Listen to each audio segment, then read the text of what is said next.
The rain hammered against the weathered wooden planks of Murphy's General Store like bullets from heaven, each drop exploding into 1,000 smaller fragments before cascading down the cracked windows.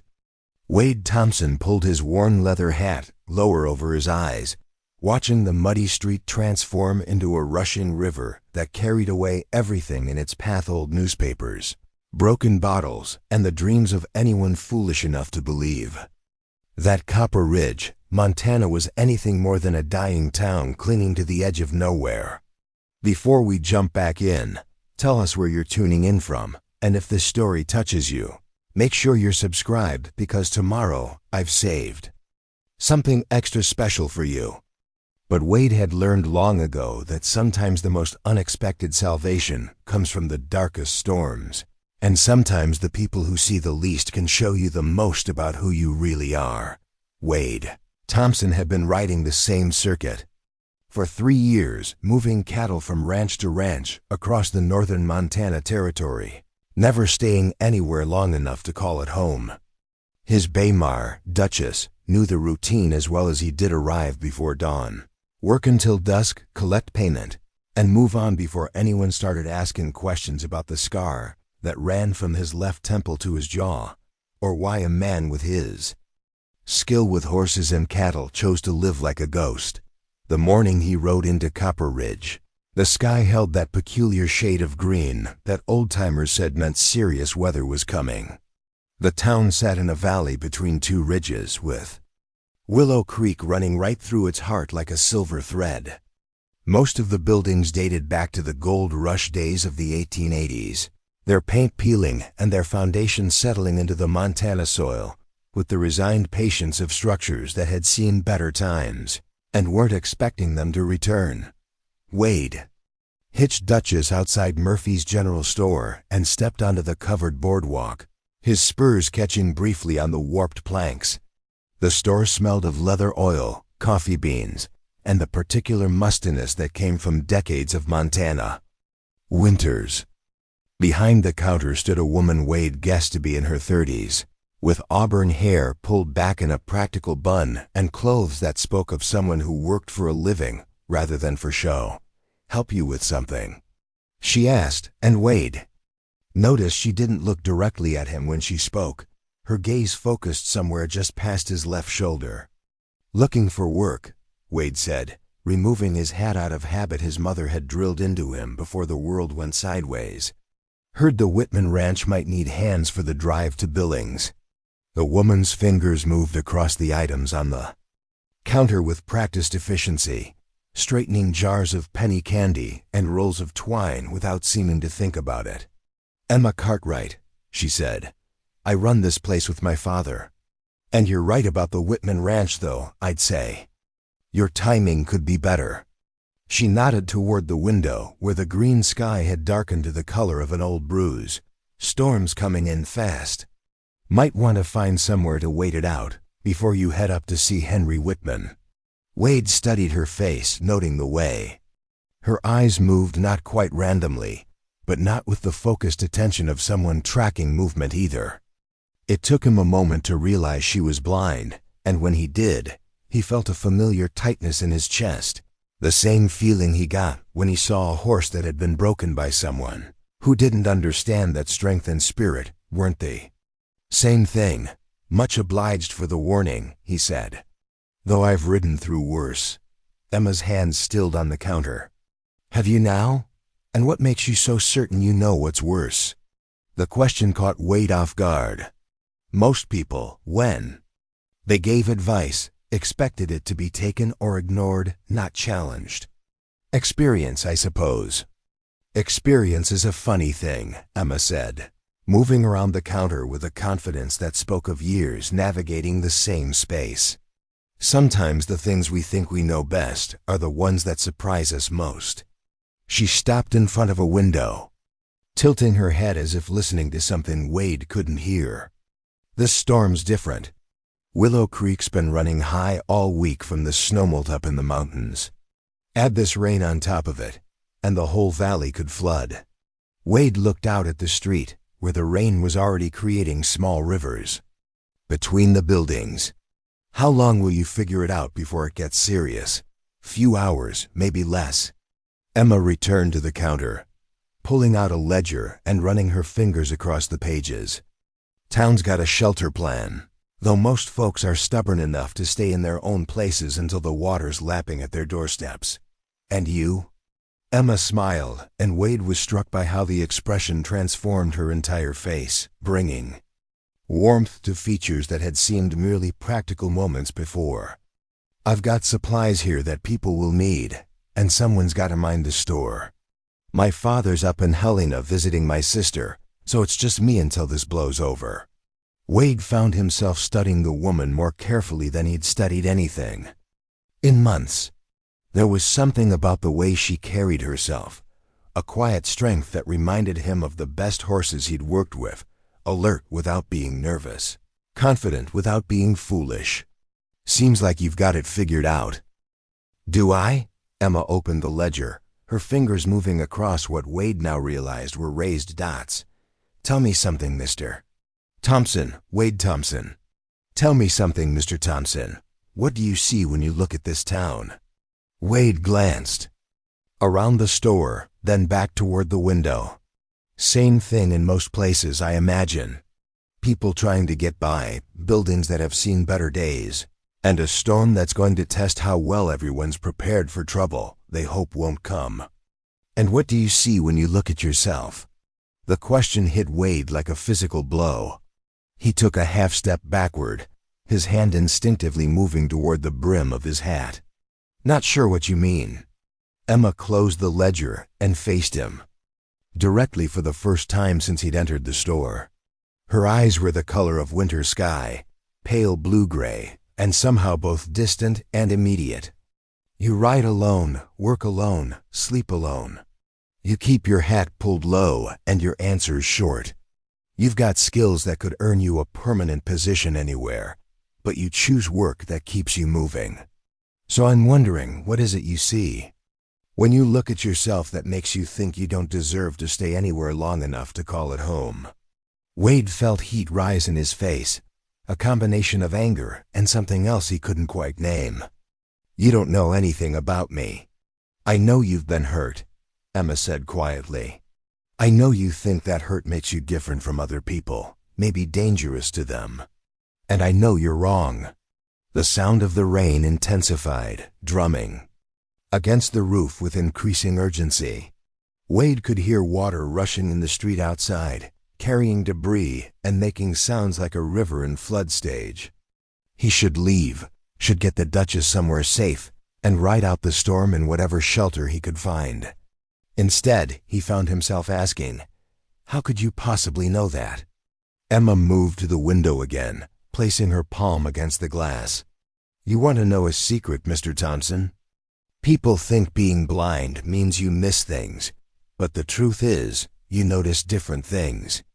You hear hesitation in someone's voice when they're trying to convince themselves as much as you. You feel the way someone stands when they're used to being ready to run. You sense the space around a person who spent years making sure nobody gets too close. She turned back toward him, and Wade had the unsettling feeling that she was seeing him more clearly than most people ever had. And sometimes, if you're very lucky, you meet someone whose hurt runs so deep, they think it's changed them into something else entirely. But it hasn't. It's just made them forget who they really are. Wade stood in the growing darkness of the store, listening to the storm gather strength outside, and realized that for the first time in 3 years, he had no idea what to say. Emma Cartwright, who couldn't see his face or read his expressions, had somehow looked straight through every defense he'd built and found the thing he'd been running from since the night his world caught fire. The thunder that followed was so loud it shook the building, and when the lightning flashed, Wade saw Willow Creek through the window, no longer a gentle stream, but a brown torrent that had jumped its banks and was spreading across the low-lying parts of town like spilled coffee on a tablecloth. It's starting, Emma said, though she hadn't looked toward the window. The flood. Wade grabbed his hat from the counter where he'd set it. You need to get somewhere higher. This building's too close to the creek. The people in the low houses need warning first, Emma said, moving toward a coat hanging by the door. Mrs. Henderson is 83 and deaf as a post. The Kowalski family has 4 children under 10. There are others. The town's got emergency plans. You said so yourself. Emma pulled on her coat, a practical wool affair that had seen several seasons. Plans work when everyone knows about them and has time to act. Most folks are probably asleep, thinking this is just another spring storm.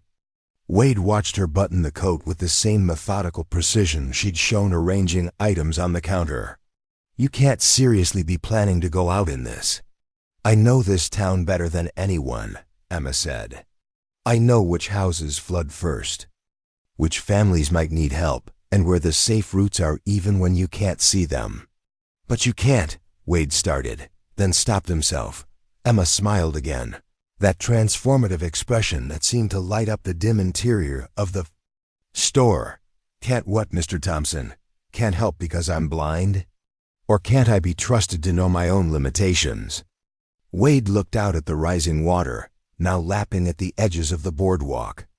In the distance, he could see lights beginning to come on in windows as people woke to the sound of the storm. It's dangerous out there. Yes, it is, Emma agreed. For everyone. Which is why people who can help should help, regardless of what they can or can't see. Preparing and narrating this story took us a lot of time, so if you are enjoying it, subscribe to our channel. It means a lot to us. Now back to the story. She moved toward the door with purpose, and Wade realized she was serious about going out into the flood to warn people. The thought of her navigating the dark, rising water filled him with a fear he hadn't felt since he was 8 years old and watched his father disappear into a similar storm, never to return. Wait, he said, surprised by the urgency in his own voice. If you're determined to do this, at least let me come with you. I've got Duchess, and she's sure-footed in bad conditions. Emma paused with her hand on the door handle. Why? The question was simple, but Wade found the answer complicated. Why did he care what happened to a woman he'd known for less than an hour? Why did the thought of her in danger make his chest tight with worry? Why was he volunteering to help instead of following his usual pattern of avoiding other people's problems? Because, he said finally, you're right about the town needing warning, and you're right about people helping when they can. But you're wrong about doing it alone.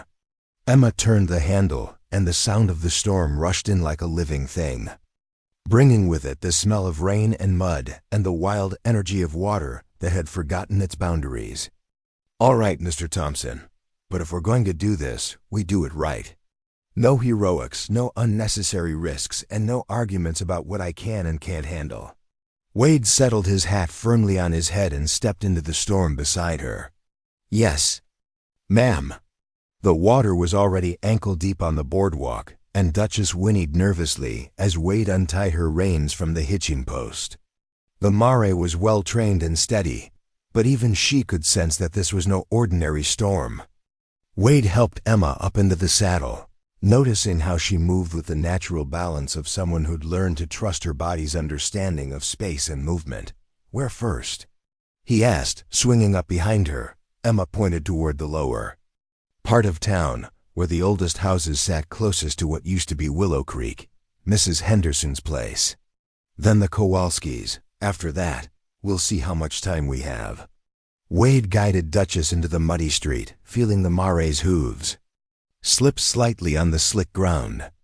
The rain was coming down so hard now that it was difficult to see more than a few feet ahead, and the sound of rushing water seemed to be coming from everywhere at once. As they rode through the flooding streets of Copper Ridge, Wade found himself acutely aware of the woman sitting in front of him, the way she held herself upright despite the horse's uncertain footing, the way she seemed to know exactly where they were, even though the familiar landmarks were disappearing under the rising water. And he began to suspect that Emma Cartwright was right about more than just the storm. Maybe the things people thought. They knew best were indeed the ones that surprised them most. Maybe experience wasn't always the best teacher. And maybe, just maybe, the woman who couldn't see his face was the first person in 3 years who truly saw him. The water reached Duchess's knees by the time they made it to Mrs. Henderson's cottage, a small structure that sat dangerously close to where Willow Creek used to meander peacefully through town. Now the creek had become a roaring beast, carrying fence posts and chicken coops and pieces of barns from upstream ranches. Wade could see the water creeping up the front steps of the cottage, black and menacing in the flickering light from the oil lamp burning in the front window. "She's awake," Emma said, though Wade couldn't understand how she knew. "The lamp's burning brighter than usual. She does that when she's nervous." Wade dismounted first, his boots splashing into water that was deeper than he'd expected. The current tugged at his legs with surprising strength. He reached up to help Emma down, but she was already sliding from the saddle with practiced ease, landing sure-footed despite the treacherous conditions. "Careful," Wade said, instinctively reaching out to steady her. Emma's hand briefly touched his arm. "The porch steps are 3 feet ahead and 2 to the right. There's a loose board on the second step that creaks." Wade blinked water from his eyes, wondering how she could navigate with such precision when he could barely make out the outline of the building. As they approached the cottage, the loose board creaked exactly as she'd predicted. "Dolores!" Emma called, pounding on the door. "It's Emma Cartwright. You need to come with us." The door opened to reveal a tiny woman with silver hair pinned in curlers and a thick flannel nightgown. She held a kerosene lamp high, squinting at them through wire-rimmed spectacles. "Emma, what in tarnation are you doing out in this weather?" "The creek's flooded, Dolores. Look at your yard." Mrs. Henderson shuffled forward, gasping when she saw the water lapping at her front porch. "Sweet Jesus, I was wondering why my chickens were carrying on so. They're smarter than I gave them credit for." "We need to get you to higher ground," Wade said. "The water's rising fast." Mrs. Henderson looked at him suspiciously. "And who might you be?" "Wade Thompson, ma'am. I'm helping Emma warn folks." "Well, I suppose if Emma trusts you, that's good enough." She disappeared back into the house, returning moments later with a carpetbag and a shawl. "Let me just get Minerva." "Who's Minerva?" Wade asked. "My cat," Mrs. Henderson said, as if it should have been obvious. "I'm not leaving without her." Emma placed a gentle hand on the older woman's arm. "Dolores, we don't have much time." "Where does Minerva usually hide when she's scared?" "Under the bed in the back room, a stubborn old thing." "I'll get her," Wade said, wading into the cottage where the water was already seeping through the floorboards. The back bedroom was dim and musty, filled with the kind of furniture that had been accumulating for decades. Wade got down on his hands and knees, peering under a massive iron bed frame. 2 yellow eyes stared back at him from the shadows. "Come on, Minerva," he coaxed. "Time to go." The cat, a large orange tabby with an attitude that matched her size, had no intention of cooperating. Wade tried reaching for her, earning a swipe of claws that left scratches across his knuckles. He could hear the water getting deeper in the front room, and Emma's voice calling his name with increasing urgency. "Listen here, cat," Wade muttered, trying a different approach. He made soft clicking sounds with his tongue, the same ones he used to calm nervous horses. "I know you're scared, but staying here isn't going to help anyone." Something in his tone must have gotten through to Minerva, because she crept forward just far enough for Wade to grab her. She protested loudly but didn't try to escape as he tucked her against his chest and splashed back through the rising water. "Got her," Wade announced, handing the indignant cat to Mrs. Henderson. "Bless you, young man." Mrs. Henderson tucked Minerva into her shawl. "She's been with me for 12 years. I couldn't leave her behind." Getting Mrs. Henderson onto Duchess proved challenging. The elderly woman was spry for her age, but the combination of the slippery conditions and the horses Nervous energy from the storm made mounting difficult. Wade finally lifted her bodily onto the saddle, where she perched with her carpet bag on one side and her cat on the other, looking like she was preparing for a very unconventional parade. "Where to?" Wade asked Emma as she swung up behind Mrs. Henderson. "The Methodist Church," Emma replied. "It's on the highest ground in town, and Pastor Williams always keeps the doors unlocked." Wade led Duchess through streets that were quickly becoming impassable. The water was now knee-deep in most places and rising so fast he could actually watch it climb the sides of buildings. Debris floated past them, pieces of lumber, a child's wagon, someone's Sunday hat. The storm showed no signs of letting up, and Wade began to wonder if they'd bitten off more than they could chew. The Methodist Church sat on a small hill at the north end of town, its white steeple barely visible through the rain.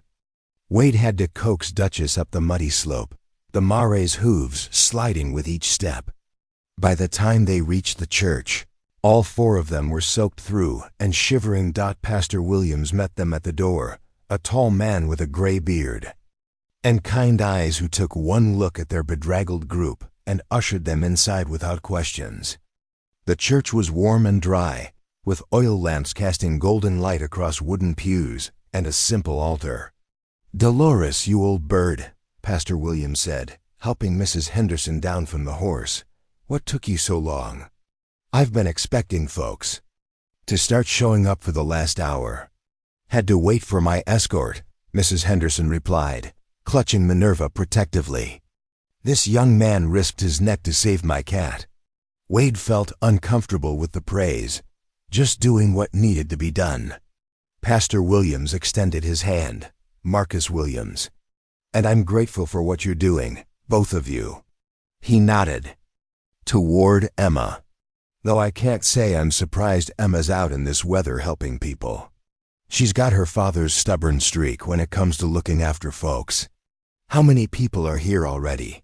Emma asked, removing her soaked coat. "About a dozen. The Carlson family from Pine Street, old Mr. Hutchins, and a few others. But there are still plenty of folks down in the low areas who probably don't realize how bad this is getting." Wade looked out one of the church windows, trying to gauge how much time they had. The water was still rising, and several buildings in the lower part of town were already flooded to their windows. "We need to keep moving." "The Kowalski family?" "Elm Street," Emma said, 2 blocks east of where we just came from. Wade felt his heart sink. Elm Street was in one of the lowest parts of town, and from what he could see, it would already be completely flooded. "Emma, I don't think we can make it there on horseback. The water's too deep." Emma was quiet for a moment, her head tilted in that listening pose Wade was beginning to recognize.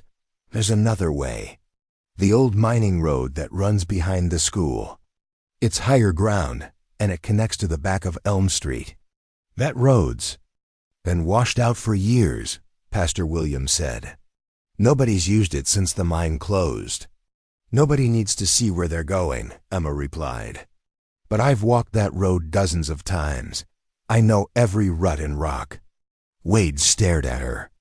"You want to travel an abandoned mining road in the middle of a flood, in the dark, to reach people who might not even be there anymore?" Emma met his gaze with that unsettling directness he was beginning to recognize. "Yes, because if they are there, they're trapped. And their children are with them." Mrs. Henderson had settled into a front pew with Minerva, who had finally stopped protesting and was now purring contentedly in the warm church. "You two be careful," she called out. "Don't take any foolish chances." Wade looked around the church, at the people who had already found safety, then back at Emma, who was already pulling her wet coat back on. He realized that she was going to attempt the rescue whether he helped her or not, and the thought of her trying to navigate flooded streets alone made his decision for him. "All right," he said, "but we do this smart. If the water gets too deep, or the current gets too strong, we turn back. No arguing." Emma smiled, and Wade felt that same strange warmth he'd experienced in the store. Agreed. Pastor Williams provided them with a coil of rope and a waterproof lantern. The mining road starts about a quarter-mile north of here.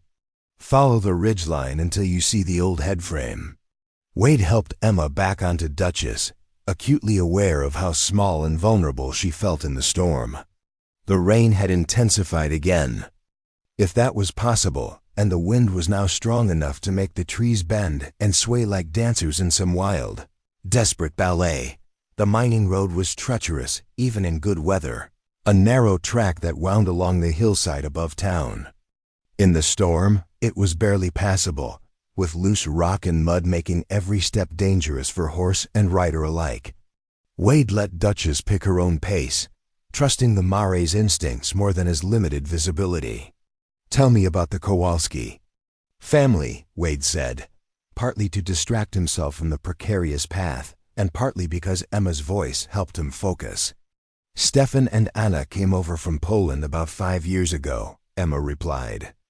"They've got 4 children, Michael's the oldest at 12, then there's Sarah, who's 10, and the twins, Peter and Paul, who just turned 6. Stefan works at the lumber mill, and Anna takes in washing to make ends meet." Wade could hear something in her voice when she talked about the family, a warmth that spoke of genuine affection. "You know them well?" "Anna brings the children into the store every Saturday. The twins always try to convince me that they're the other one, thinking they can fool someone who can't see them. They haven't figured out yet that they sound completely different." "And Michael?" Emma was quiet for a moment. "Michael's been taking care of his family since his father hurt his back last winter. He's 12 years old and working like a man, trying to keep everyone fed and the bills paid. He shouldn't have to carry that much responsibility, but he does it without complaining." Wade heard the edge in her voice and understood. Emma saw herself in the boy, someone who'd learned to carry burdens that should have belonged to adults. "How long have you been running this store?" "Since I was 15. My mother died that winter, and my father, well, he tried, but losing her broke something in him. He'd disappear for days at a time, trying to drink away the grief. Someone had to keep the business going." Wade guided Duchess around a particularly treacherous section of the path where recent rain had created a small landslide. "That's young to take on so much responsibility. Young or not, it needed doing." Emma's voice held no self-pity, just the matter-of-fact tone of someone who'd learned early that life didn't always offer choices. "Besides, I had advantages. I knew the store, knew the customers, knew how to manage inventory and keep books. My blindness actually helped in some ways. People tend to underestimate someone they think is helpless, which meant competitors didn't see me as a threat until they realized their mistake." Emma laughed, a sound that somehow managed to cut through the noise of the storm. By then it was too late. I'd already built relationships with suppliers and customers that they couldn't break. They reached the old mine headframe just as a massive lightning flash illuminated the valley below them. The sight made Wade's breath catch in his throat. Half of Copper Ridge was underwater, with only the rooflines of buildings visible above. The rushing flood. Elm Street had completely disappeared beneath a lake that stretched from the creek bed to the base of the hills. "Emma," Wade said quietly, "I think we might be too late." Emma was silent for a long moment, and Wade realized she was listening to something he couldn't hear. Finally, she pointed toward a cluster of buildings on slightly higher ground at the far end of what used to be Elm Street. "There, the 2-story house with the green shutters. That's the Kowalski's place." Wade squinted through the rain and darkness, finally making out the building Emma had indicated. It was partially surrounded by water, but the front porch was still above the flood line. More importantly, he could see light in the upstairs windows. "They're still there," he said, relief evident in his voice. "Of course they are," Emma replied. "Stefan's too stubborn to leave his home, and Anna's too practical to try moving 4 children in weather like this. They're waiting it out upstairs, hoping the water doesn't rise any higher." Wade studied the route between their current position and the Kowalski house. The mining road continued for another few hundred yards before descending toward the flooded street. From there, they have to travel through water that looked to be at least waist deep, with a current strong enough to knock a person off their feet. "It's going to be dangerous," he said. Emma turned toward him, and even in the dim light, Wade could see the determination in her face. "Yes, it is. But not as dangerous as leaving them there if the water keeps rising." Wade looked at the flooded town below, then at the woman beside him who couldn't see the danger, but understood it better than most people who could. 3 years ago, he would have turned back. 3 years ago, he would have convinced himself that some risks weren't worth taking, that getting involved in other people's problems only led to heartache and loss. But something had changed in the past few hours, something he couldn't quite name or understand. Maybe it was Emma's quiet courage, or maybe it was the realization that running from responsibility hadn't made him any safer. It had just made him alone. "All right," Wade said, checking the rope Pastor Williams had given them. "Let's go get them." As the Duchess carefully picked her way down the slope toward the flooded street, Wade found himself thinking about what Emma had said in the store about people who forgot who they really were. For 3 years, he'd believed that the fire had changed him into something different, something damaged and dangerous. But riding through the storm beside a woman who faced her own darkness with such quiet strength, he began to wonder if maybe he'd been wrong about more than just the weather. Water hit them like a cold slap when the Duchess stepped off the mining road and onto what used to be Elm Street. Wade felt the mare stumble slightly as the current caught her legs, and he had to grip the reins tighter to keep her steady. The flood was deeper than it had looked from above, nearly chest-high on the horse, and moving with the kind of relentless force that could sweep away anything that wasn't anchored to solid ground. "Stay close to the buildings on the right," Emma called over the roar of the water. "There's a stone foundation that runs along that side, gives better footing."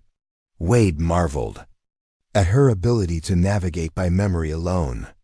Even with the lantern Pastor Williams had given them, he could barely make out the shapes of submerged structures.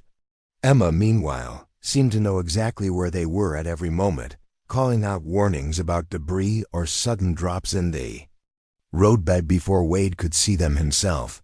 A chicken coop floated past them, followed by what looked like someone's front door, torn free from its hinges and riding the current like a makeshift raft.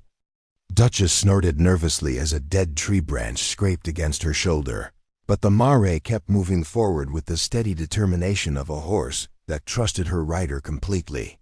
"How much farther?" Wade shouted, water splashing into his face as they pushed through the flood. 50 yards, maybe less," Emma replied. "The house should be just past that." Her words were cut off as something large and dark loomed out of the rain ahead of them.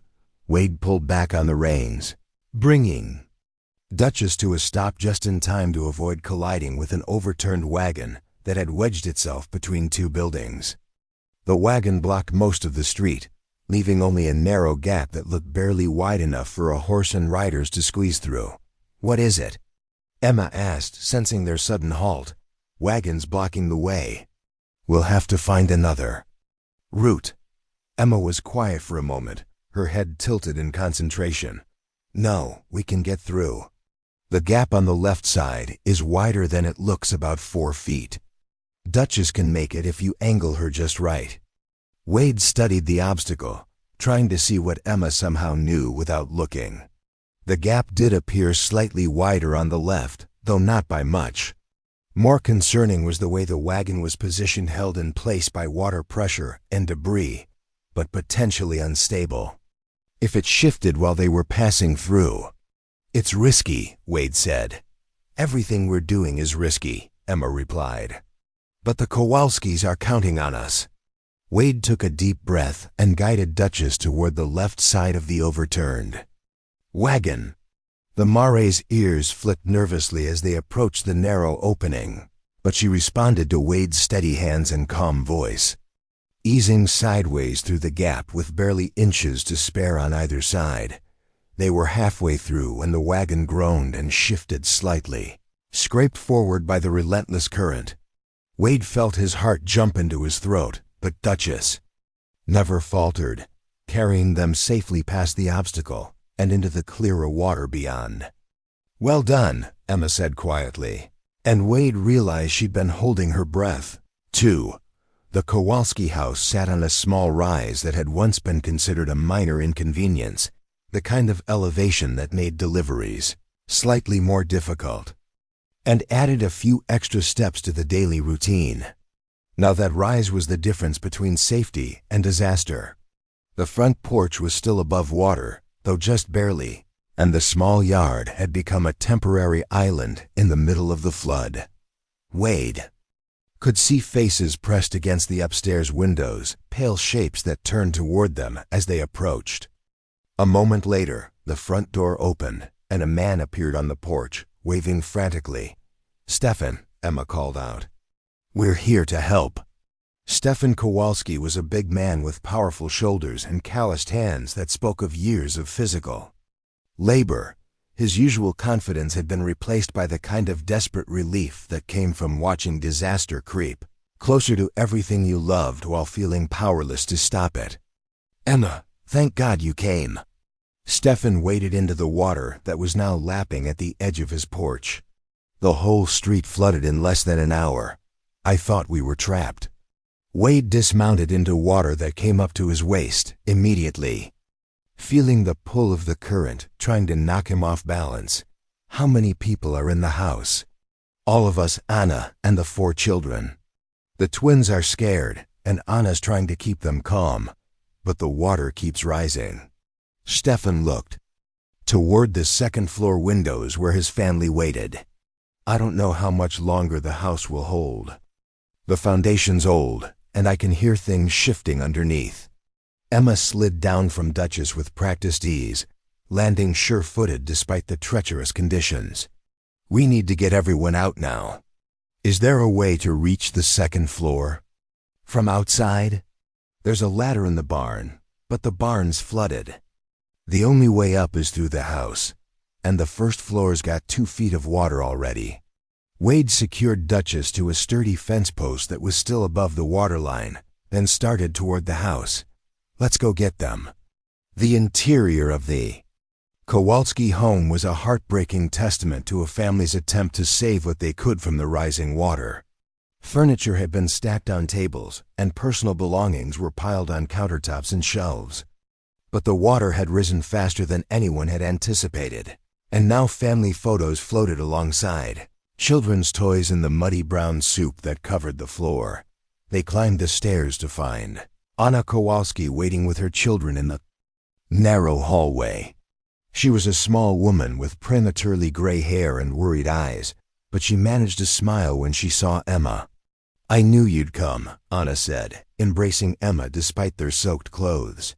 "I told the children that if anyone in this town would find a way to help us, it would be you."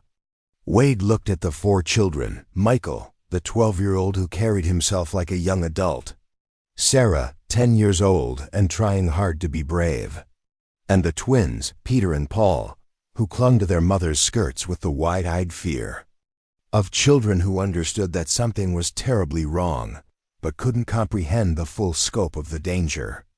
"We're going to get everyone out," Wade said, his voice calm and reassuring despite the urgency of their situation.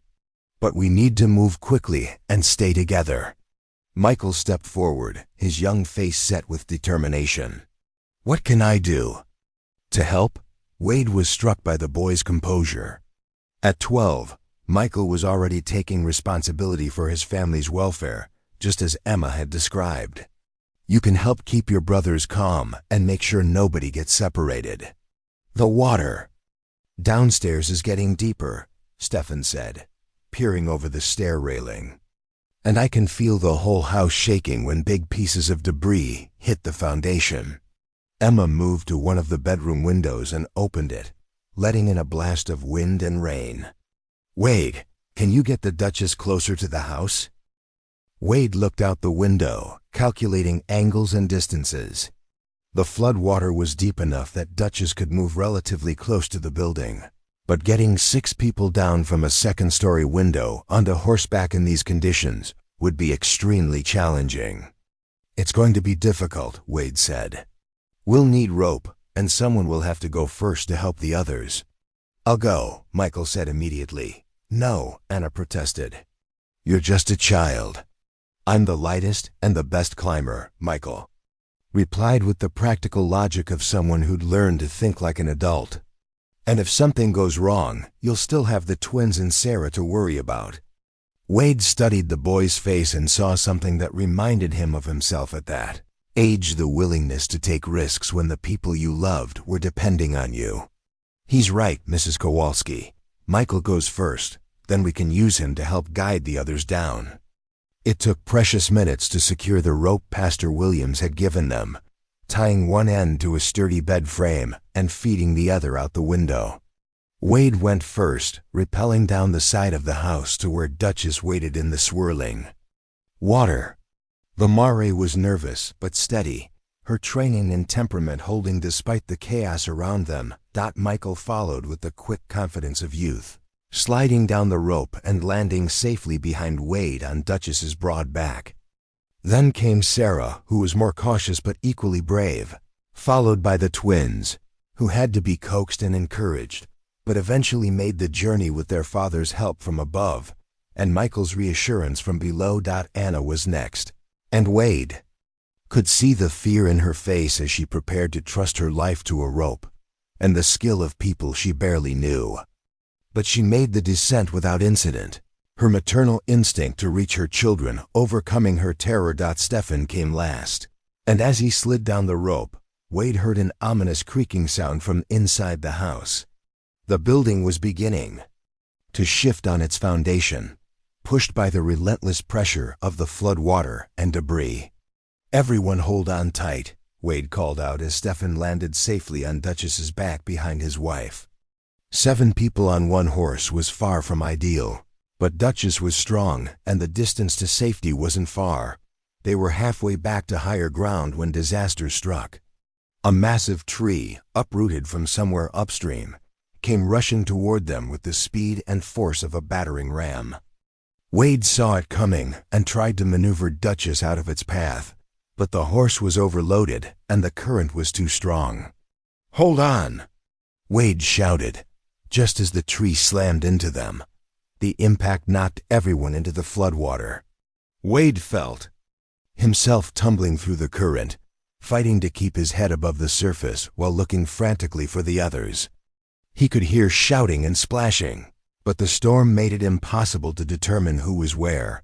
A small hand grabbed his arm, and Wade found himself face to face with one of the twins, Peter or Paul, he couldn't tell which in the darkness, and confusion.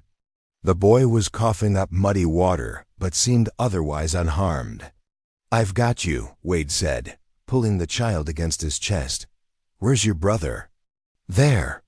The boy pointed toward a shape struggling in the water about 10 yards away. Wade struck out toward the other twin, fighting the current with one arm while holding the first boy with the other. He managed to reach the second child just as a piece of floating debris threatened to sweep the boy downstream. "Can you swim?" Wade asked. Both twins shook their heads, too scared to speak. "All right, then you're going to hold on to me, and I'm going to get us all to safety." Wade looked around desperately, trying to spot the other members of the family. In the churning water, he could see Stefan helping Anna toward the remains of a partially submerged fence, and Michael was swimming strongly toward his parents with Sarah clinging to his back. But where was Emma? Wade scanned the flood frantically, his heart pounding with fear that had nothing to do with his own safety. Finally, he spotted her about 20 yards downstream, struggling against the current as she tried to reach what looked like a piece of lumber that was spinning in the rushing water. "Emma!" Wade called out, but his voice was lost in the storm. He started toward her, still carrying the twins, but immediately realized he'd never reach her in time. The current was carrying her away faster than he could swim, and the debris-filled water made navigation treacherous. That's when he saw Duchess. The mare had managed to find her footing on higher ground and was standing in shallower water, shaking and nervous but apparently uninjured. Wade swam toward the horse, pushing through the flood with desperate determination. "Stay right here," he told the twins as he boosted them onto Duchess's back. "Hold on to the saddle horn and don't let go for anything." Then he was back in the water, swimming hard toward Emma's last known position. The current was incredibly strong, and every stroke was a battle against forces that seemed determined to drag him under. But he kept Emma's face in his mind, the quiet strength in her expression, the way she'd insisted on helping others despite the danger, the warmth in her voice when she'd talked about the Kowalski children. He found her clinging to a partially submerged signpost, the metal pole bent, but still anchored to something solid beneath the water. She was barely keeping her head above the surface, and Wade could see that she was exhausted from fighting the current. "Emma!" he called out as he reached her. "I'm here." She turned toward his voice, relief flooding her face. "Wade, I couldn't. The current was too strong." "I've got you now," Wade said, wrapping one arm around her waist while gripping the signpost with his other hand. "We're going to get out of this." But even as he said the words, Wade could feel the signpost shifting under the pressure of the flood. Whatever it was anchored to was beginning to give way, and when it went, both of them would be swept downstream into the heart of the disaster. Emma seemed to sense the precariousness of their situation. "Wade," she said quietly, "if we don't both make it out of here." "We're both making it out," Wade interrupted firmly. "All of us are." Emma looked at him with those pale eyes that seemed to see so much more than they should have been able to. "You're not the same man who walked into my store this morning." Wade felt the signpost shift again and knew they had only moments before. Their temporary anchor gave way completely. "Maybe not, but I'm starting to remember who I used to be." The signpost gave a final groan and began to topple, sending both of them back into the merciless current. But as the flood water closed over their heads, Wade held onto Emma with one hand and reached out with the other, fighting toward what he hoped was safety, driven by a determination he hadn't felt in 3 years, the certainty that some things were worth risking everything to save. Wade's lungs burned as he fought his way to the surface, Emma's weight making every movement a struggle against the relentless current. The flood water was thick with mud and debris, making it nearly impossible to see which direction led to safety.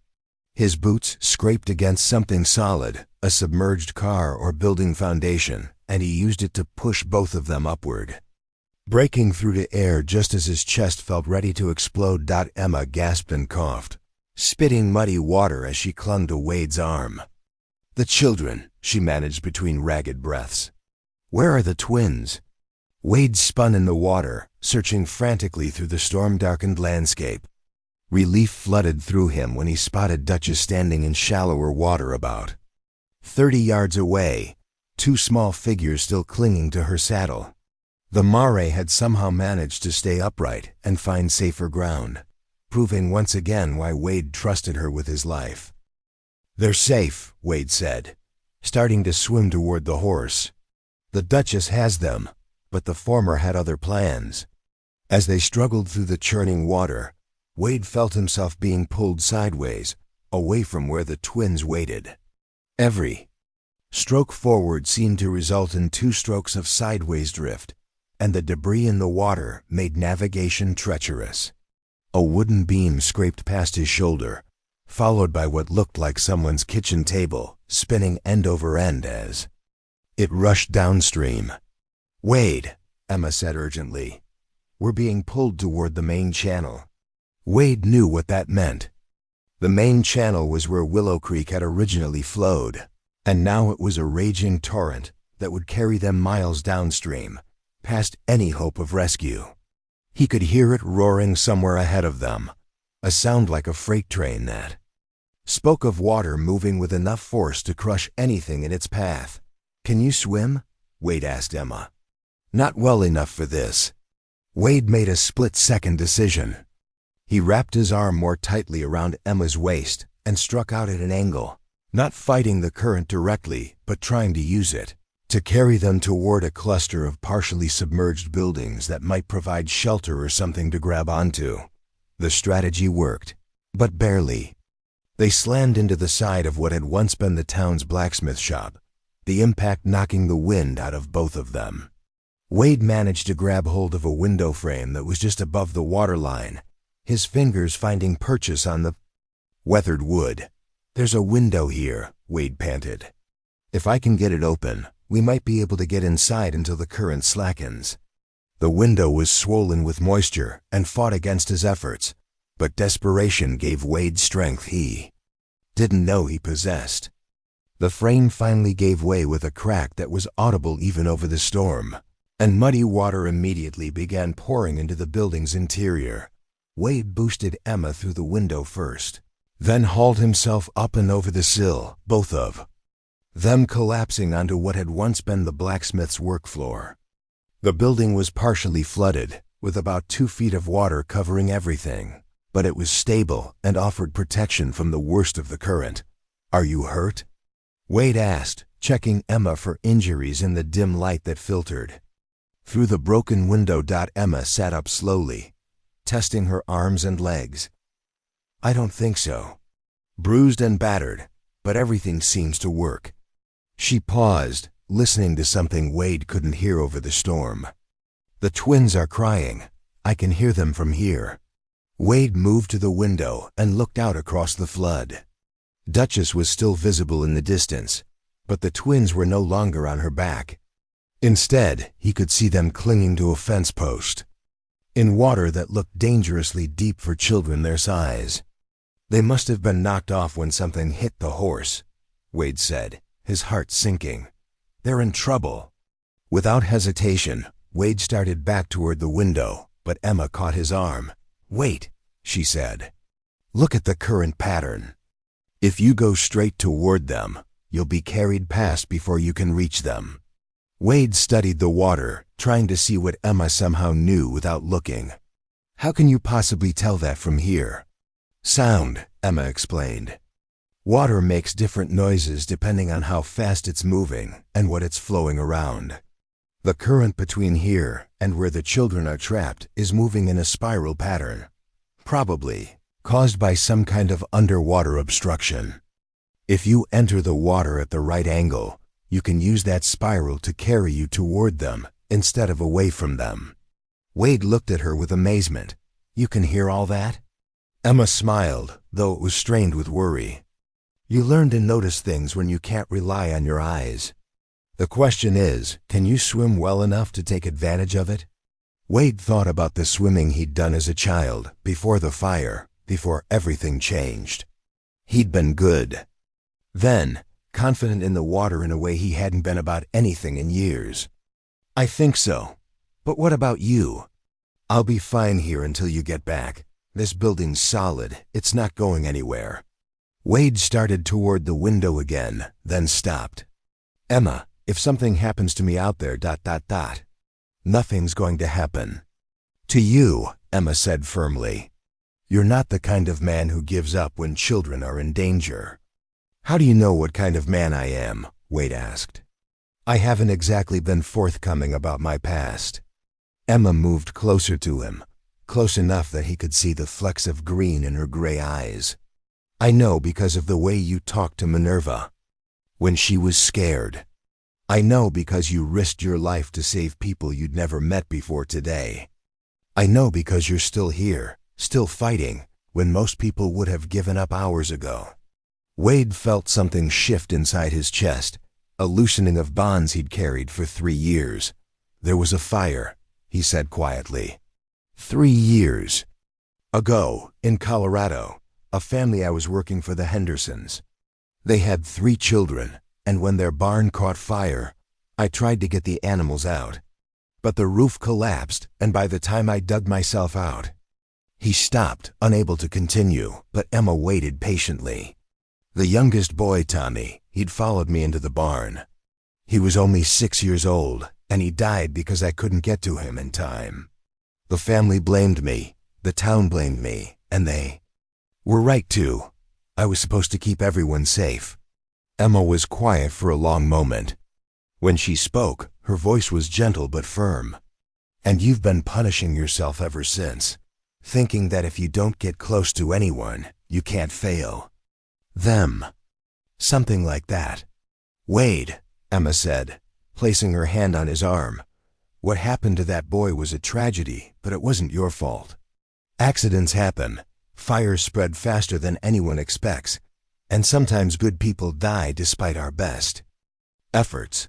But shutting yourself off from the world doesn't honor his memory. It just wastes the life you still have. Wade looked out at the flood water where two frightened children waited for rescue. What if I can't save them? Then at least you'll have tried, and that's more than most people would do. Wade took a deep breath and climbed back through the window. The water was shockingly cold after the relative warmth of the building, but he forced himself to focus on Emma's instructions about the current. He could hear what she meant now, the way the water made different sounds as it flowed around obstacles, the subtle changes in pitch that indicated shifts in direction and speed. He entered the flood at what he hoped was the right angle, allowing the spiral current to carry him in a wide arc toward where the twins clung to their fence post. The ride was terrifying, with debris constantly threatening to knock him unconscious, but Emma had been right about the water's pattern. Instead of being swept downstream, he found himself moving steadily closer to the children. Peter and Paul, he could see now that it was both twins, not just one, were barely keeping their heads above water. They were exhausted from fighting the current, and Wade could see that they wouldn't be able to hold on much longer. "Hey there," Wade called out as he approached them, keeping his voice calm despite the urgency of the situation. "Remember me? I'm the one who saved Minerva." Both boys looked toward him with expressions of desperate hope. "We can't swim," one of them called out. "And the water keeps getting deeper." "That's all right," Wade replied, reaching the fence post and grabbing hold of it to steady himself. "I can swim well enough for all three of us. But I need you to trust me, okay?" The twins nodded, though Wade could see the fear in their young faces. "Here's what we're going to do. I'm going to take you one at a time back to where the nice lady is waiting. Peter, you're going first." "I'm Paul," the boy corrected. Wade smiled, remembering what Emma had said about the twins trying to fool her. "Sorry, Paul. You ready?" The next few minutes were the longest of Wade's life. Swimming against the current while supporting a frightened child required every ounce of strength and skill he possessed. But somehow he managed to get Paul back to the blacksmith shop, where Emma waited to help pull the exhausted boy through the window. The return trip for Peter was even more difficult. Wade's muscles were cramping from the cold water and exertion, and the current seemed to have grown stronger. But the sight of Emma's face at the window, watching for their return, gave him the motivation he needed to keep fighting. When Wade finally hauled himself through the window with Peter in his arms, all four of them collapsed onto the flooded floor of the blacksmith shop, exhausted but alive. "Is everyone okay?" Wade gasped, checking the twins for injuries. Both boys were scared and cold, but unharmed. They huddled together in the shallow water, sharing body heat while they recovered from their ordeal.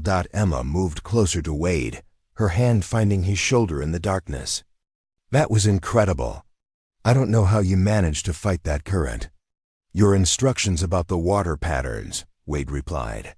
"Without that, I never would have reached them." "We make a good team," Emma said quietly. Wade looked at her. This woman who had somehow seen past his defenses and found something worth saving. "Yeah, we do." Outside, the storm was beginning to show signs of weakening. The rain was still heavy, but the wind had died down slightly and the sound of rushing water seemed less urgent than it had hours earlier. "The flood's starting to recede," Emma observed. "We should be able to get out of here soon." Wade nodded, though he found himself reluctant to leave the temporary sanctuary they'd found. Here, in this flooded building with two frightened children. and a woman who saw him more clearly than he saw himself. He felt something he hadn't experienced in 3 years, a sense of belonging. "Emma," Wade said, "when this is all over, when everyone's safe and the town starts to rebuild." "Yes," Wade hesitated, the words catching in his throat. For 3 years, he'd avoided making any commitments, any promises that might lead to disappointment or loss. But sitting in the darkness with Emma beside him and 2 children whose lives he'd just saved, he realized that isolation wasn't protection. It was just another kind of prison. "I'd like to stay," he said finally. "In Copper Ridge, I mean. If there's work to be found." Emma smiled, and even in the dim light, Wade could see the warmth in her expression. "There's always work for someone who's not afraid to help when people need it most." Wade nodded, feeling something settle into place inside his chest, something that had been loose and damaged for far too long. "Then I guess I'm staying." As if in response to his decision, they heard voices calling from outside rescue parties that had finally managed to navigate the treacherous floodwaters. Help was coming, and soon they would all be safe. But Wade realized that safety wasn't just about surviving the storm. Real safety came from allowing yourself to care about others, to take risks for people who mattered, to build connections that were worth protecting. And for the first time in 3 years, Wade Thompson felt like he might actually be safe. Rescue boats found them just as the first pale hints of dawn began to penetrate the storm clouds. Wade heard the splash of oars and the voices of men calling out through the rain before he saw the lantern light bouncing across the water toward their makeshift refuge. "Hello there," a voice boomed across the flood. "Does anyone need help?" Wade moved to the broken window, waving his arm to catch the rescuer's attention.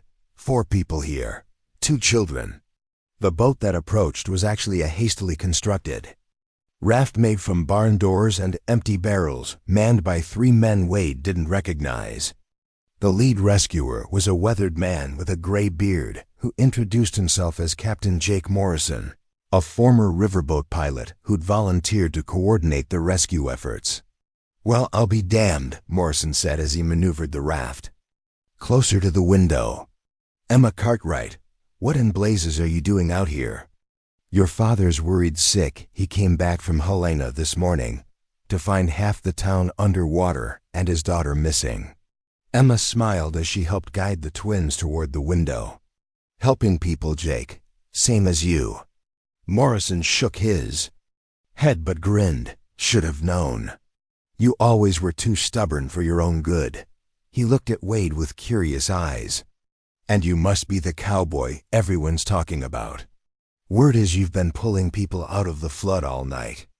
Wade felt uncomfortable with the praise. "Just doing what needed doing." "Well, what needed doing saved a lot of lives tonight," Morrison replied, helping Paul onto the raft. "The Kowalski family's safe at the church, along with about 30 other folks. Mrs. Henderson's been telling everyone who'll listen about how you rescued her cat." As they transferred Peter to the raft, Wade caught Emma's eye. "You go next. I'll be right behind you." Emma nodded, accepting Morrison's help as she climbed through the window onto the unsteady platform.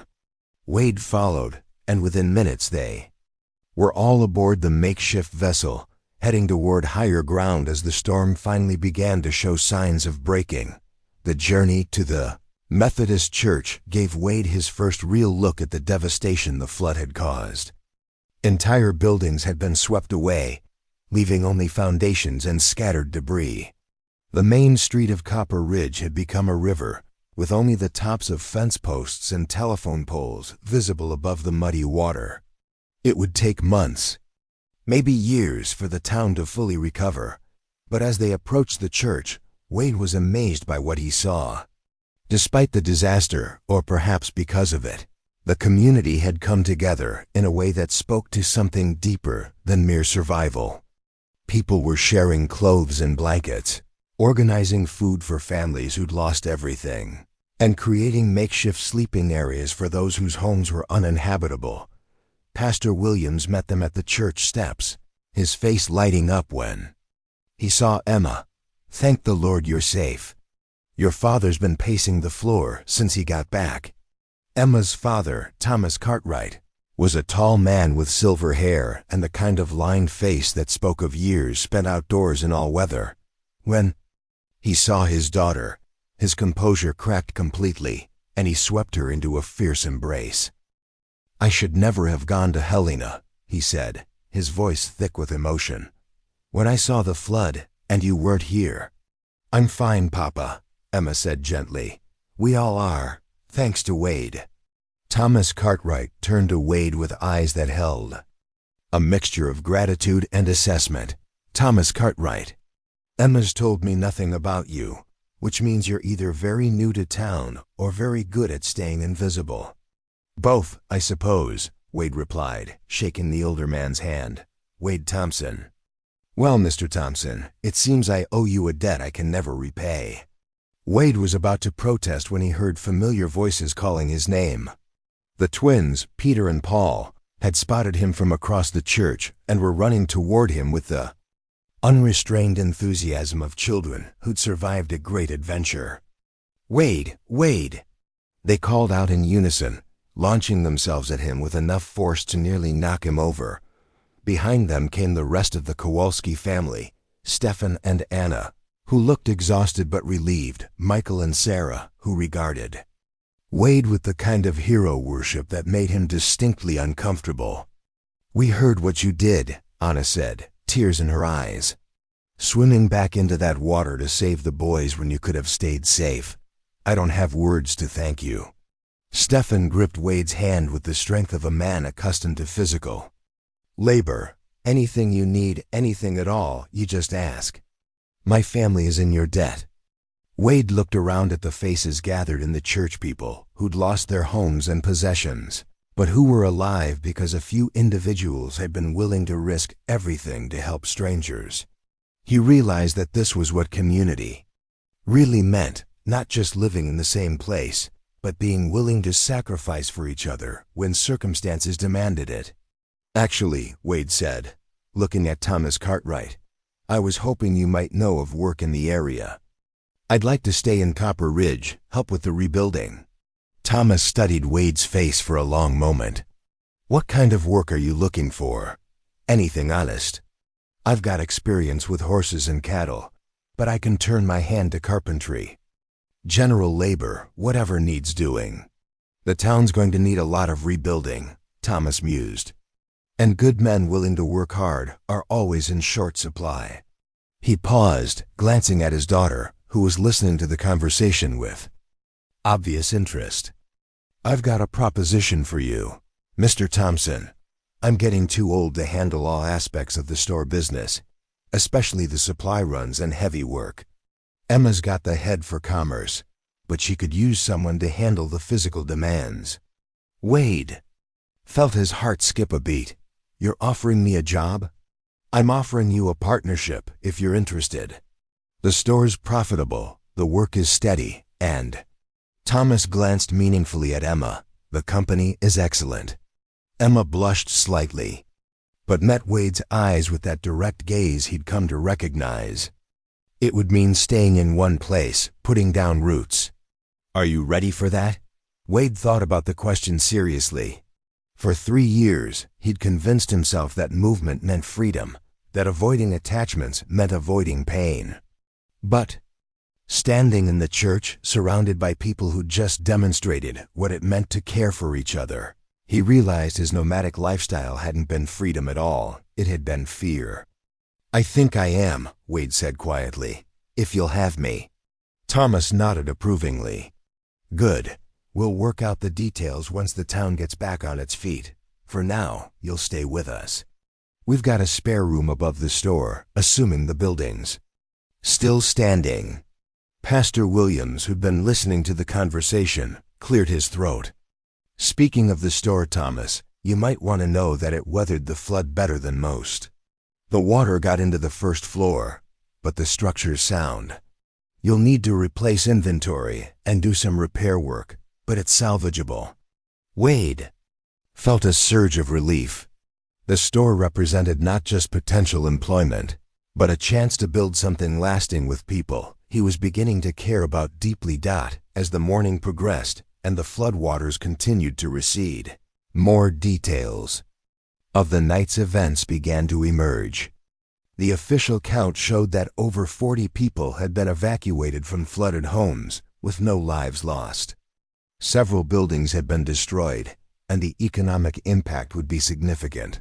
But the human cost could have been much worse. Captain Morrison, who seemed to know everyone in town, pulled Wade aside as the rescue operations wound down. "I've been talking to folks about what happened last night. Seems like you and Emma made quite a team out there." Wade nodded, watching Emma as she organized clothing donations for families who'd lost everything. "She's remarkable. I've never met anyone who could do what she does." Morrison followed his gaze. "Emma's always been special. Lost her sight to scarlet fever when she was 7, but never let it slow her down. Her mother used to say that God took away her eyes but gave her the ability to see things the rest of us miss." "What do you mean?" Morrison was quiet for a moment, choosing his words carefully. "Emma has a way of seeing into people, understanding who they really are underneath all the masks and defenses they wear. Her mother called it seeing souls. Said it was a gift, though Emma sometimes thinks of it as a burden." Wade felt a chill that had nothing to do with his wet clothes. "She told you about this?" "Didn't have to. Anyone who spends time around Emma figures it out eventually. She knows things about people that she shouldn't be able to know, sees past the lies they tell themselves and others." Morrison looked at Wade with knowing eyes. "I'm guessing she saw something in you that you'd been trying to hide from yourself." Wade thought about Emma's words in the store, how she'd seemed to understand his self-imposed isolation and the reasons behind it without him saying a word. "Something like that. Well, whatever she saw, it was enough to make her trust you with her life and the lives of those children. Emma doesn't make that kind of judgment lightly." As if sensing their conversation, Emma approached them, moving with the confident navigation that never failed to amaze Wade. "Jake, are you filling Wade's head with stories about me?" Morrison grinned. "Just giving him fair warning about what he's getting himself into." Emma smiled, but Wade caught something else in her expression, a vulnerability that hadn't been there during the chaos of the rescue. "Wade, could I speak with you privately for a moment?" They walked to a quiet corner of the church, away from the bustle of the relief efforts. Emma was uncharacteristically hesitant, her usual confidence replaced by something that looked almost like nervousness. "What Jake told you about me," she began, "about seeing things I shouldn't be able to see, it's true. I've always been able to sense things about people, understand their true nature in ways that sometimes frighten them." Wade waited for her to continue, sensing that this conversation was important to her in ways he didn't fully understand yet. "Most people, when they learn about this ability, they either think I'm lying or they become uncomfortable around me. They don't like the idea that someone might see past their carefully constructed facades." Emma's voice was quiet, almost vulnerable. "I need you to know this about me before you decide whether you really want to stay." Wade studied her face, seeing the fear behind her composed expression. "Emma, what exactly do you see when you look at me?" Emma was quiet for a long moment. When she spoke, her voice was barely above a whisper. "I see a man who's been carrying a terrible burden of guilt for 3 years, convinced that he's somehow dangerous to the people he cares about.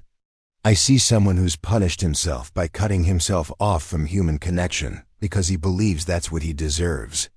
Wade felt his breath catch.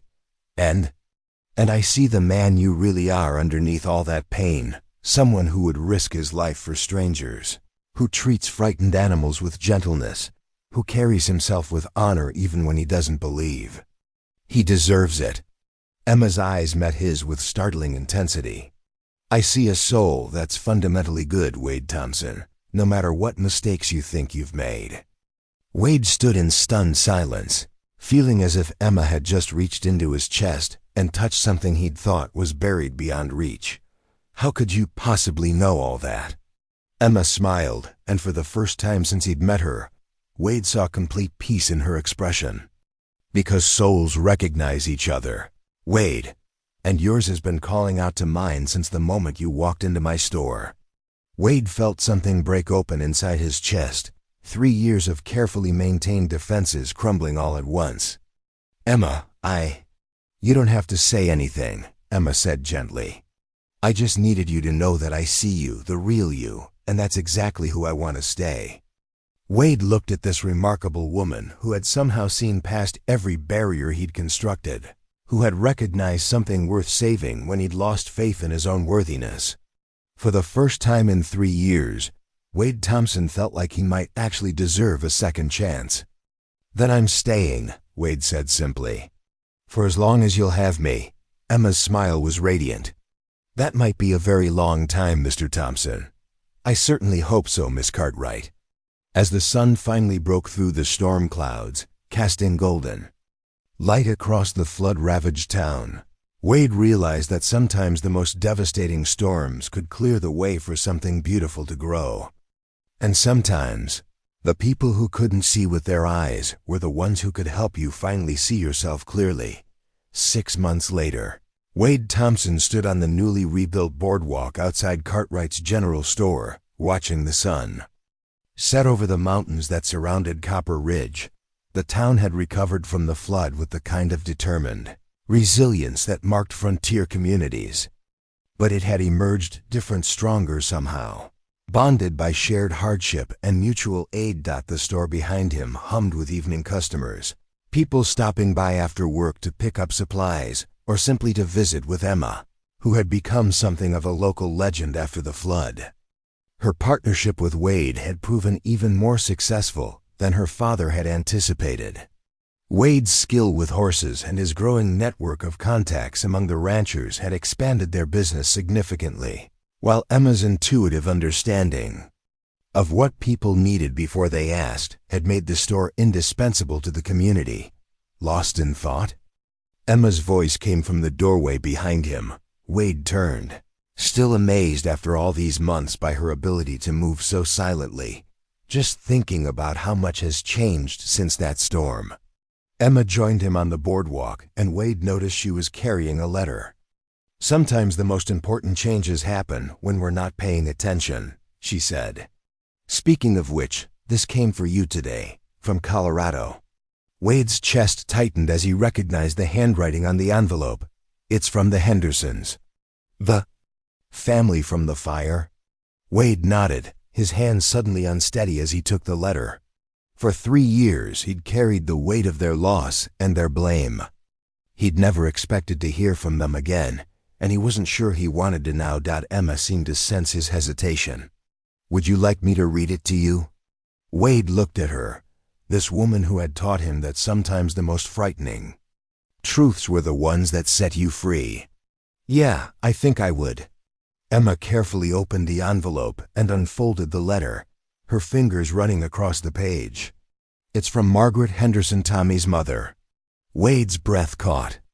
Margaret had been the one who'd screamed at him the day of the funeral, who'd blamed him for not saving her son. The memory of her grief-stricken face had haunted him for years. She writes, Dear Mr. Thompson, I hope this letter finds you well, though I suspect you may be surprised to receive it. I've been trying to find the courage to write to you for over a year now, ever since my husband and I finally began to heal from Tommy's death enough to see clearly again. Emma paused, her voice gentle but steady. I owe you an apology, Mr. Thompson.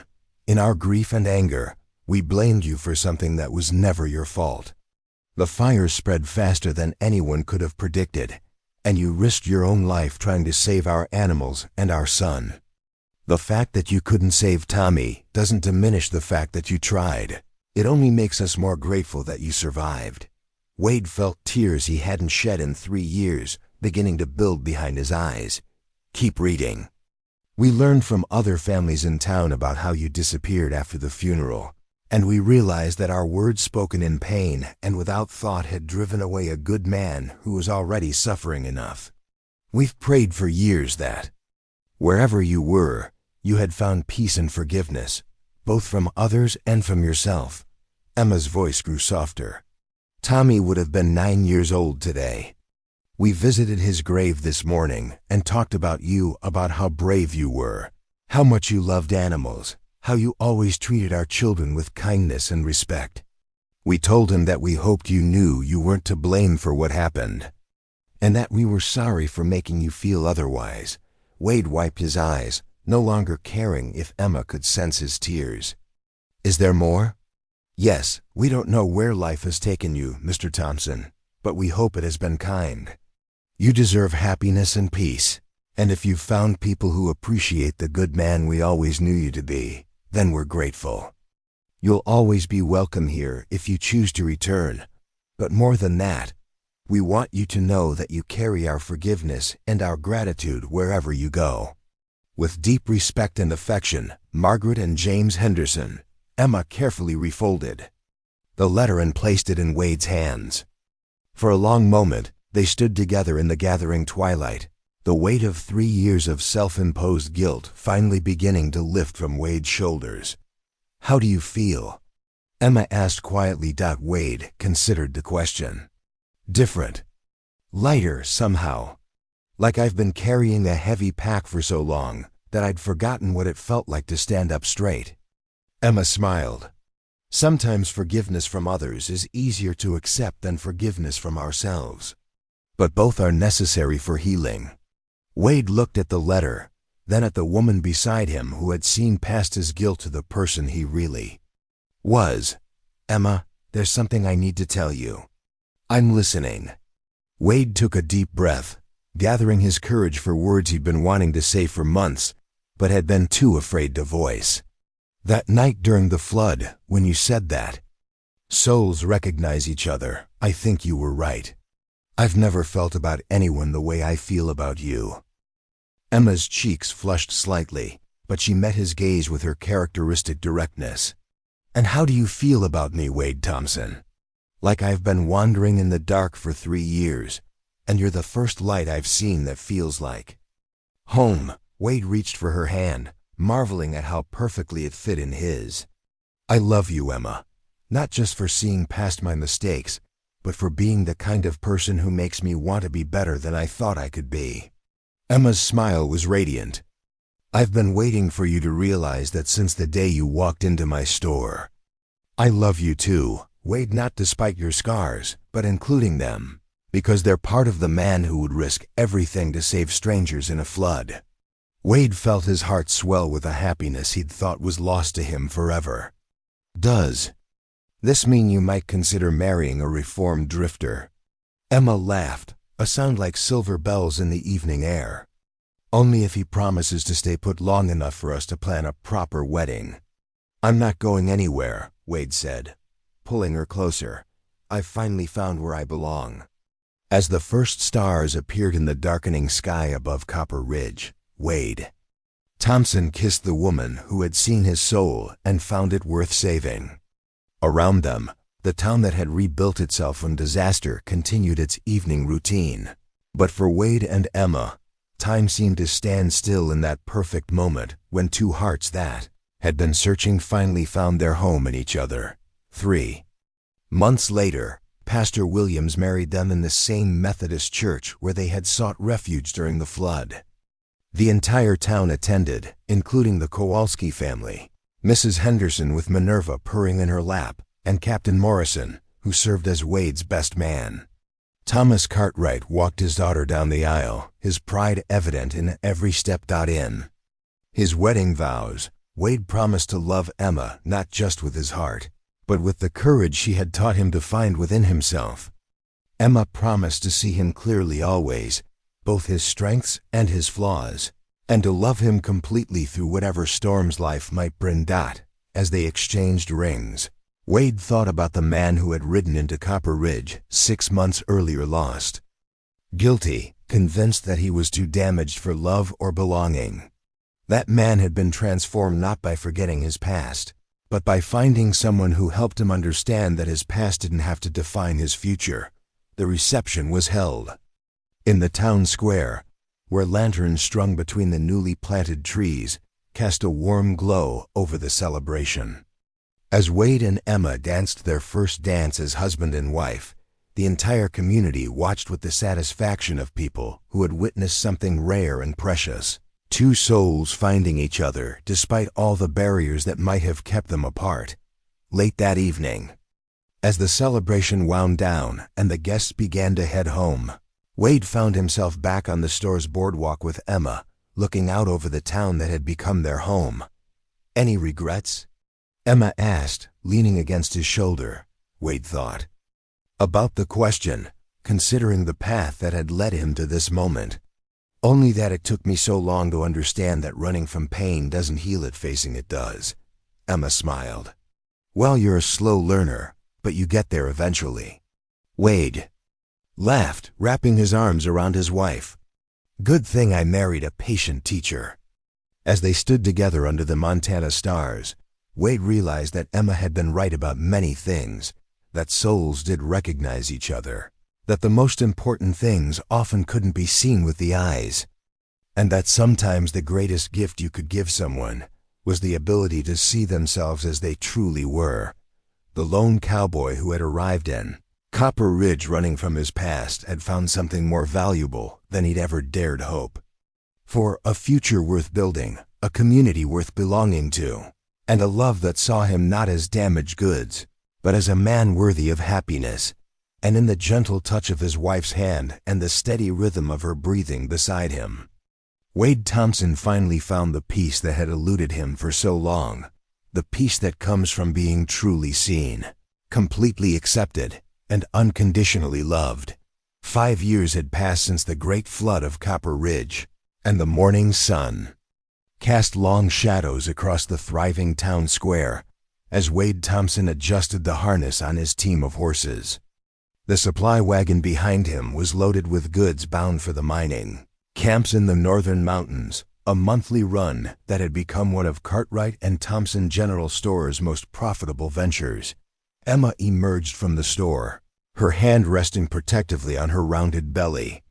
At 7 months pregnant with their first child, she moved with the careful grace of a woman who had learned to navigate the world through means other than sight, now adapting to the changes in her own body with characteristic determination. "The Whitman order is secure in the back," she said, approaching the wagon. "And I've included extra medical supplies. Martha Whitman mentioned in her last letter that they've had several accidents at the mine this month." Wade smiled, never ceasing to be amazed by Emma's ability to anticipate needs before they were expressed. "You sure you'll be all right managing the store while I'm gone?" "This run will take 4 days." Emma's eyes sparkled with gentle amusement. "Wade Thompson, I managed that store for 3 years before you arrived, and I had considerably less help then. Mrs. Henderson has volunteered to assist with the heavier work, and young Michael Kowalski stops by every day after school." Michael, now 17 and grown into a responsible young man, had become something of a surrogate son to Wade and Emma. His family's gratitude for their rescue during the flood had evolved into a deep friendship that bound the two families together in ways that went beyond mere neighborly affection. "Besides," Emma continued, "Dr. Brennan says the baby isn't due for another 2 months, and first babies are notoriously punctual about being late rather than early." Wade moved to help Emma into the passenger seat of the wagon, a ritual they'd established despite her protests that she was perfectly capable of managing on her own. "You're sure you don't want to come with me? The mountain air might be good for you." Emma shook her head. "The Kowalski twins are getting married next week, both of them, can you believe it? And I promised Anna I'd help with the arrangements. Peter's marrying the Miller girl from Pine Creek, and Paul is finally proposing to Sarah Hutchins. After all these years of trying to fool people about which twin was which, they're about to become permanently distinguishable." Wade laughed, remembering the boys who had clung to Duchess during the flood, now grown into men starting families of their own. The thought filled him with a deep satisfaction. These children he had helped save were building lives and contributing. To the community's future. As Wade climbed into the driver's seat, Emma placed her hand on his arm. "There's something else I need to tell you before you go." The seriousness in her tone made Wade pause. "What is it?" Emma smiled, but Wade could see something like nervousness in her expression. "I received a letter yesterday from the territorial governor's office. They're creating a new position, territorial coordinator for disaster relief and community preparedness. Someone recommended you for the role." Wade stared at her. "Someone recommended me for a government position?" Apparently, word of what happened during the flood has spread beyond Copper Ridge. Several other communities have written to the territorial capital, describing how your coordination efforts saved lives and helped organize relief efforts. Emma's pride was evident in her voice. "They want someone with practical experience in emergency response, someone who understands both the challenges facing frontier communities and the importance of rapid, effective action."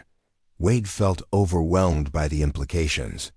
That would mean traveling throughout the territory, helping other towns prepare for disasters, coordinating with territorial authorities.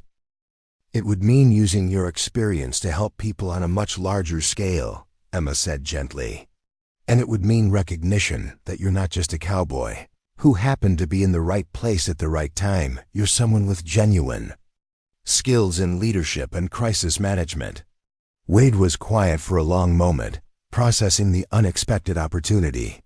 5 years ago, he would have instinctively refused such responsibility, convinced that he was more likely to fail people than help them. Now, with Emma's faith in him and his own hard-won understanding of his capabilities, the prospect felt both daunting and exciting. "What do you think?" he asked. "About the position, I mean." Emma's smile was radiant. "I think you'd be exceptional at it. More importantly, I think it's work that would fulfill you in ways that even our successful business can't. You've always been at your best when you're helping people through difficult times. But it would mean leaving you for extended periods, especially now with the baby coming, ... Emma placed her hand over his, her touch warm and reassuring. "Wade, do you remember what I told you the night we met? About people who forget who they really are?" Wade nodded. "You've spent the last 5 years remembering who you are, a man who protects people, who brings order to chaos, who sees solutions where others see only problems. This position isn't taking you away from that identity, it's the fullest expression of it." Wade looked at his wife, this remarkable woman who had seen his potential before he'd recognized it himself, who continued to challenge him to grow into the best version of himself. "And you'd be all right with me accepting it?" "I'd be proud of you for accepting it," Emma replied firmly. "Besides, Copper Ridge will always be our home. You'll have a base of operations here, and when you're traveling, you'll be doing work that matters, work that could prevent other communities from experiencing the kind of devastation we faced during the flood." Wade felt a familiar stirring of purpose, the same feeling that had driven him to risk his life saving strangers 5 years earlier. "When do they need an answer?" "Next month, which gives you plenty of time to think it over during your supply run." Wade nodded, then leaned over to kiss Emma goodbye. "I love you, Mrs. Thompson, for seeing who I could become before I saw it myself." Emma's eyes shone with unshed tears. "And I love you for becoming that man, Mr. Thompson. Now go make your deliveries and come home safe to us." As Wade guided the wagon out of town, he reflected on the extraordinary journey that had brought him to this moment. 5 years ago, he'd been a broken man running from his past, convinced that isolation was his only path to redemption. Now he was a husband, soon to be a father, a successful businessman, and potentially a territorial official with the power to help entire communities prepare for and survive disasters. The transformation hadn't happened overnight. It had required facing his demons, accepting forgiveness, learning to trust others and himself, and discovering that his greatest strengths emerged not from self-protection, but from service to others. The mountain road ahead was familiar now, traveled dozens of times in the years since he'd made Copper Ridge his home. But as Wade considered the possibility of expanding his reach across the entire territory, he realized that some journeys never truly ended. They just evolved into new adventures, new opportunities to make a difference in the world behind him. Copper Ridge continued its daily rhythm, a thriving community that had rebuilt itself stronger than before. And in the general store that bore both their names, Emma Thompson worked with quiet efficiency, her hand occasionally resting on her belly where their child grew, carrying forward the legacy of love, courage, and service that defined their marriage.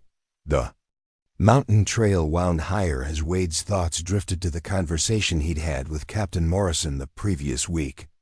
The former riverboat pilot had tracked him down at the livery stable, his weathered face serious despite the warm spring afternoon. "You hear about what happened down in Silver Creek?" Morrison had asked, settling against a fence post with the deliberate movements of a man whose joints protested too many years of hard living. Wade had shaken his head, focused on checking Duchess's shoes for stones. Flash flood took out half the town 3 weeks ago. Nobody saw it coming. No warning system, no evacuation plan, no coordination between the sheriff and the volunteer fire brigade. Morrison's voice had carried the weight of preventable tragedy. 7 people died. Wade, 7 souls who might still be drawing breath if that town had someone who understood disaster response. The words had haunted Wade during the intervening days. 7 people, perhaps children like the Kowalski twins, elderly folks like Mrs. Henderson, families like the one he'd failed to save completely in Colorado. The territorial position Emma had mentioned wasn't just an honor or a career opportunity. It was a chance to prevent the kind of losses that had shaped his own life. As the wagon crested a ridge, Wade pulled the horses to a stop and looked back. Toward Copper Ridge, nestled in its valley like a collection of toy buildings. From this distance, he could see the new construction that had replaced flood-damaged structures, the expanded Main Street that accommodated increased commerce, the additional homes that housed families drawn to the community's reputation for resilience and mutual support. But he could also see, in his mind's eye, what the town had looked like that terrible night 5 years ago. Streets transformed into rivers, buildings disappearing beneath muddy water, families trapped in their homes while death crept steadily higher. Wade thought about the letter from Margaret Henderson, still carefully preserved in his desk drawer at home. The forgiveness it contained had freed him from the guilt that had driven him into exile. But it had also crystallized something else, the understanding that survival carried obligations, that those who lived through disasters bore responsibility to help others do the same. The sound of approaching hoofbeats interrupted his contemplation. A lone rider was climbing the mountain trail behind him, moving with the urgent pace of someone carrying important news. Wade recognized the horse before the rider, Duchess's offspring, a spirited mare named Liberty that belonged to Michael Kowalski, Mr. Thompson. Michael called out as he drew near, his young face flushed with exertion and excitement. "Thank goodness I caught you before you got too far up the mountain." Wade felt his chest tighten with worry. "Is everything all right?" "Is Emma?" "Mrs. Thompson is fine," Michael assured him quickly. "But there's been a development. A messenger arrived from the territorial capital about an hour after you left. The governor himself is coming to Copper Ridge next week to meet with you personally about the disaster coordinator position." Wade stared at the young man. "The governor coming here?" Michael nodded enthusiastically. "Apparently, he's been receiving reports from communities across the territory, not just about our flood response, but about how other towns have started implementing similar preparedness measures based on what happened here. They're calling it the Copper Ridge Model." "The Copper Ridge Model?" "Early warning systems, community evacuation plans, coordination between local authorities and volunteer groups, stockpiling of emergency supplies in strategic locations." Michael's voice carried the pride of someone describing his hometown's contribution to something larger than itself.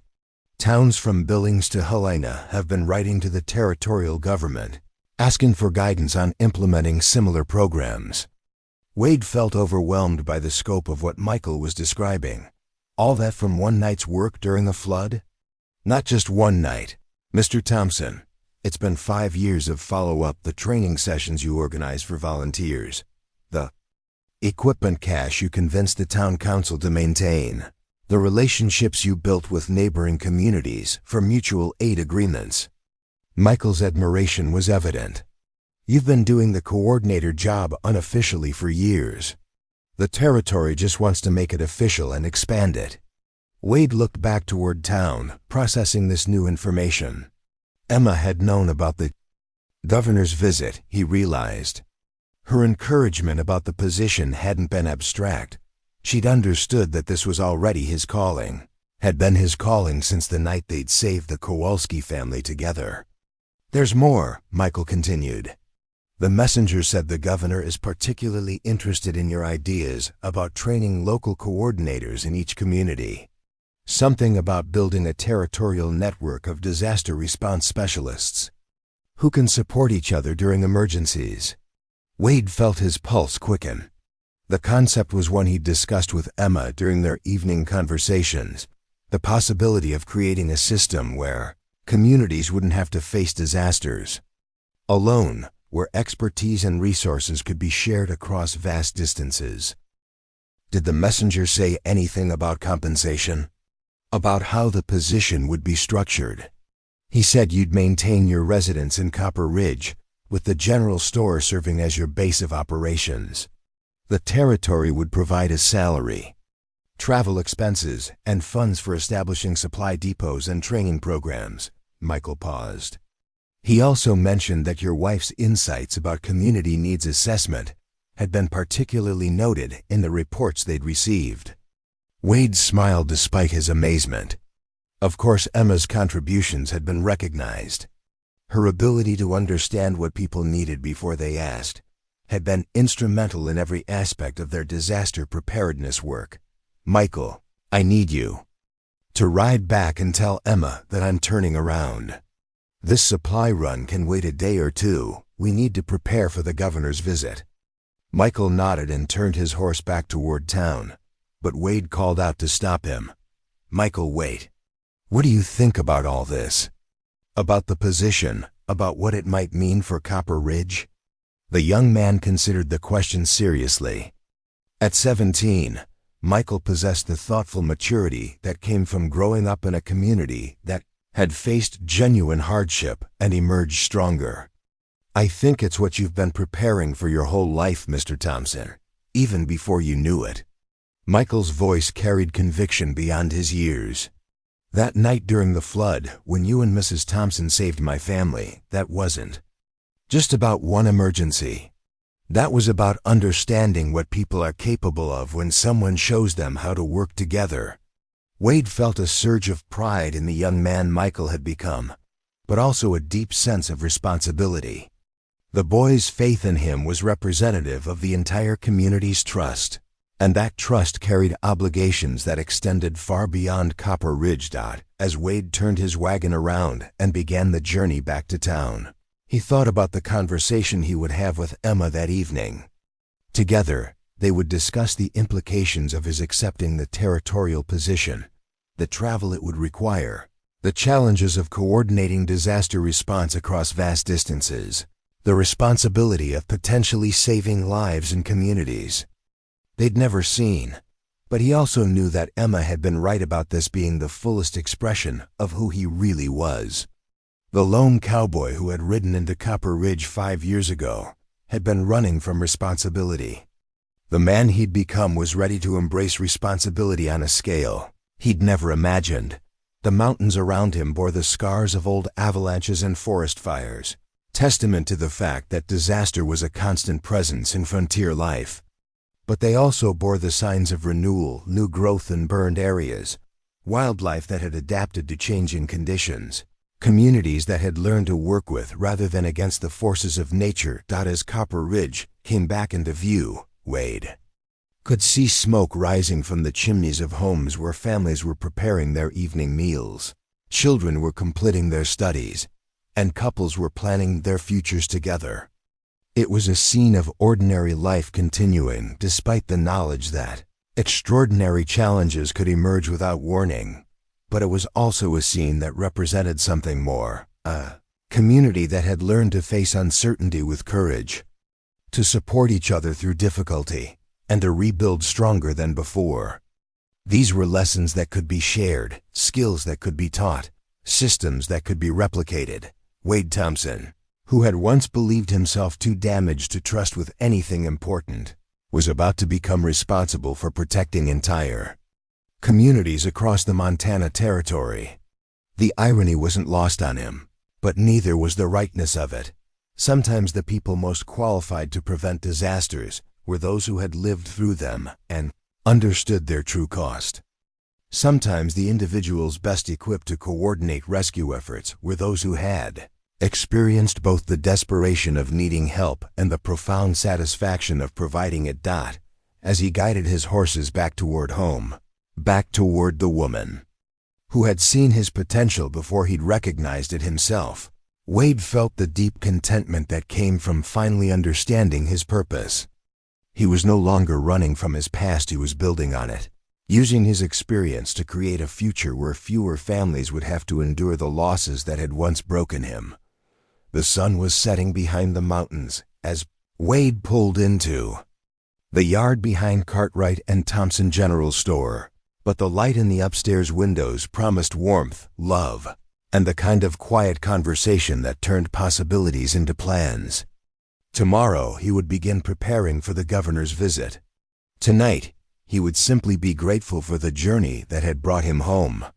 Up next, you've got 2 more standout stories right on your screen. If this one hits the mark, you won't want to pass these up. Just click and check them out. And don't forget to subscribe and turn on the notification bell so you don't miss any upload from us.